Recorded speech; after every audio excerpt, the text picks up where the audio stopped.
beginning is the time for taking the most delicate care that the balances are correct. These words of Frank Herbert in Dune were cut a bit during the 1984 film and omitted in the 2022 follow-up, but they are wise words for anyone attempting a large story. The story of how Ottawa emerged out of the wilderness and grew to become the capital of the second largest country on earth is a big story by any standard. To that end, we will need to ensure that all the balances are correct, and before I can begin talking about the Green Belt or the National Capital Commission or Wrightstown, long before English and French, Catholic and Protestant, or even before the Algonquin walked a balance between the Haudenosaunee and the Wendat, there was a river. And before there was a river, there was a sea. During the last glacial period, about 115,000 to 11,700 years ago, North America was covered by great glaciers, covering Hudson Bay and stretching as far south as modern Wisconsin, from which our local, though now extinct glacier got its name, the Wisconsin Glacier, or Old Whiskey for short. As a side note, I am apparently the only person who calls it Old Whiskey. I'm going to float that nickname and see if it's got legs. Wish me luck. The glacier was big, the glacier was dense, the glacier was cold, but especially the glacier was heavy. We often think of the Earth as an unmovable firmament, and not a pliable surface, like a fluffy duvet covering a mattress. But reality is closer to the middle. Old Whiskey was like a cat lying on this duvet, making a depression on the surface. The glacier was so heavy that it pushed the surface down, and the water from the sea flowed westward into that depression. As temperatures warmed, the ice melted. As the ice melted, the water flowed downhill into the low-lying areas to join the seawater, and the glacier became smaller and smaller. As temperature warmed, the ice melted.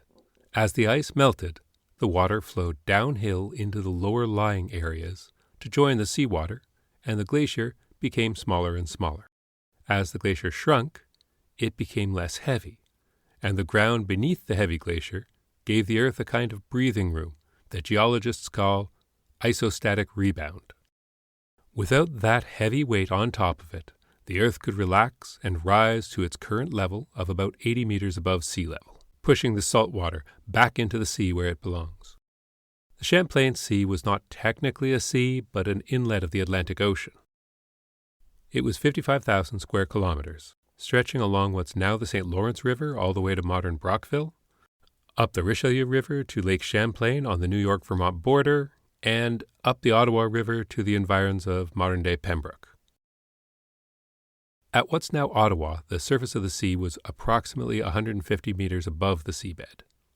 As I'm speaking now, the tallest building in Ottawa is the 143-meter-tall Claridge Icon at Preston and Carling, overlooking Dow's Lake. Not quite high enough to poke above the waves. You can see a picture of the Claridge Icon on the website for context at ottawahistoryhub.com, and imagine that the surface of the sea was still 7 meters or 23 feet above its roof. While the water flowing into the inlet was salty from the Atlantic, the icy glacial water flowing from the melting glaciers was fresh, giving the sea a salinity rating of 10 to 30 parts salt to 1,000 parts water, depending on where and when you take the reading, of course. For context, most oceans are 35 parts per thousand, the Mediterranean is a little saltier at 38, and the Dead Sea is a cardiologist's nightmare of 337. With the 1 to 3% salt in the water, and the average annual water temperature of between -1 and +8 degrees centigrade, the Champlain Sea would be similar to modern James Bay, the southern extension of Hudson Bay. One of the strangest features of this sea was its impermanence. It disappeared over a period of about 4,000 years or so, which in geologic time is the blink of an eye. In those millennia, it changed from a salty sea with marine fish, mammals, and plants to a series of freshwater river valleys with freshwater flora and fauna. The Champlain Sea did not dry up overnight. The freshwater replacement rivers are still there, but there was a gradual process over the years, and those millennia had long passed by the time humans first walked along the valleys of the freshwater rivers that were all that remained of the brackish maritime past. This raises the question of how do we know there was a sea this far inland? So the term Champlain Sea was first used by the American geologist Charles Henry Hitchcock in 1906, a professor of geology and mineralogy at Dartmouth College. He made the case by looking at the fossils of aquatic and marine life, as well as the geology of sedimentary rocks. Beluga bones had first been unearthed in an Ottawa area farm in 1848, and they continued to be a regular nuisance to farmers. One farmer in particular in 1906, while digging a well, found a nigh-intact whale skeleton 4 meters below the ground. The animal bones and fossils and similar records of fish and plants are abundant throughout the former Champlain seabed. The most common relics are saltwater clamshells, slightly different than their freshwater cousins. But there are also abundant saltwater capelin, cod, and smelt. The record also contains records of harp and bearded seals, large marine mammals that live and breed on pack ice. The implication there is that icebergs and pack ice were commonplace enough to be a part of the landscape that made the area appealing to these northern marine mammals. There is also evidence of walrus herds near Armprior, many kilometers from where the water is now. The largest marine mammals were, of course, whales, bowhead, humpback, and fin whales, as well as belugas and porpoises. Obviously, none of these above-mentioned mammals are found in the Ottawa area today. The silty glacial replacement of the salt water created a whole layer of sediment called Leda clay, or quick clay. For the non-classicists out there, Leda was a queen of Sparta, mother of Helen of Troy and the Gemini twins Castor and Pollux. Zeus was so enamored by her beauty that when he saw her bathing, he magically transformed himself into a swan in order to have his way with her. Leda clay is a glacial-marine clay and is soft and water-retentive. It's most commonly found in northern climes, in Canada and Alaska, but also in Russia and Scandinavia. The sodium of the salt in the seawater negatively charges the particles of the clay, and the eventual result is a terra that is not so firma. The Ottawa Valley, and to a lesser degree the St. Laurence Valley, is prone to retrogressive landslides because of this unstable clay.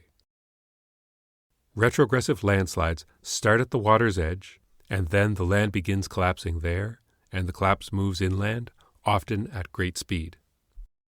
These natural disasters are much more common on the Quebec side of the Ottawa River, and more common the further east along the river you go. But landslides, mudslides, and flooding are recurring spring events all over the former Champlain Sea region. The Canadian Geosciences Education Network has catalogued over 250 landslides within 60 kilometers of Ottawa. The worst of which was at Notre-Dame-de-la-Salette, north of Masson-Angers, where in 1908 a mudslide took 33 lives. More recently, in 1971, flooding along the South Nation River near Castleman forced the town of Lemieux, Ontario to be abandoned and its residents resettled elsewhere.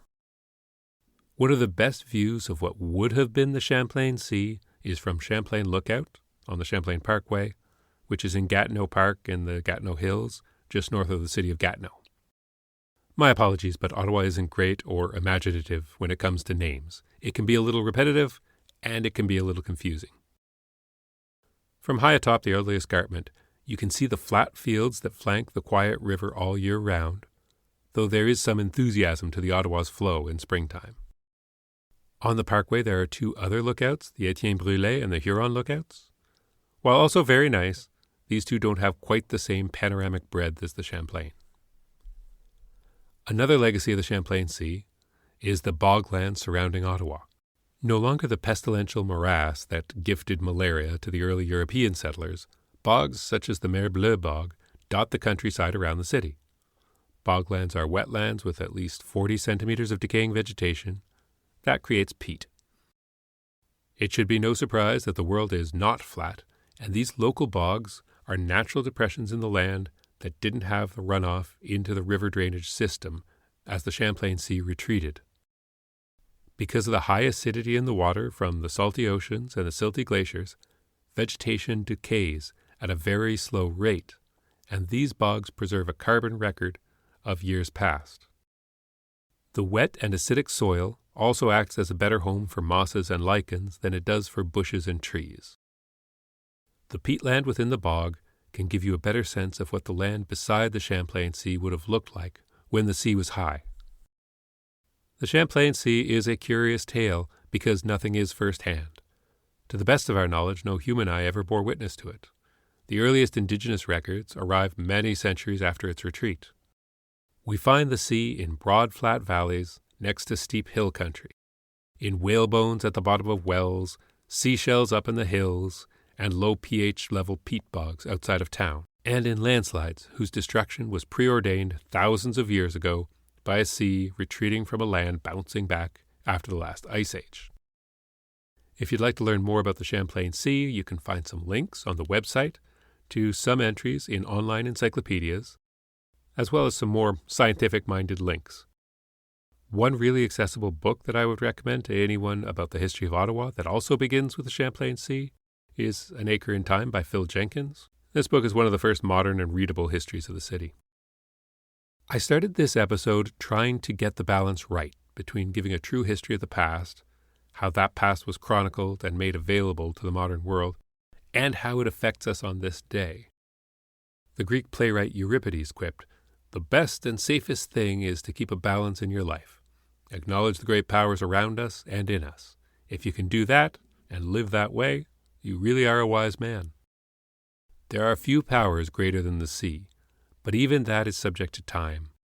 This is going to be a theme throughout this history podcast, that absolutely nothing can outlive time, and there is no such thing as permanence, not even for the sea. Thank you for listening to this first full podcast of the Ottawa History Hub. This podcast is written, recorded, and produced by myself, Brendan Ray. Our next episode, we'll be meeting some humans, but I thought it was important to understand something about the land itself that existed before humans arrived on the scene. It's the reason that the soil and the topography are what they are. You can look at some of the pictures that illustrate the physical memory of the sea on the website at ottawahistoryhub.com. As this is a new project, please take a moment to give us a 5-star review on whatever podcaster you use, preferably write a short review. This helps the algorithm to promote the podcast, which is so essential as I start out. You can send me an email at ottawahistoryhub@gmail.com and follow me on Facebook at Ottawa History Hub or Twitter at OttHistoryHub. That's OTTHISTORYHUB. I'm hoping to produce new episodes weekly, so I hope to see you here next week when we discuss the Algonquin and the Anishinaabe, who arrived here after the sea left. Take care, everybody. Advance Ottawa, en avance!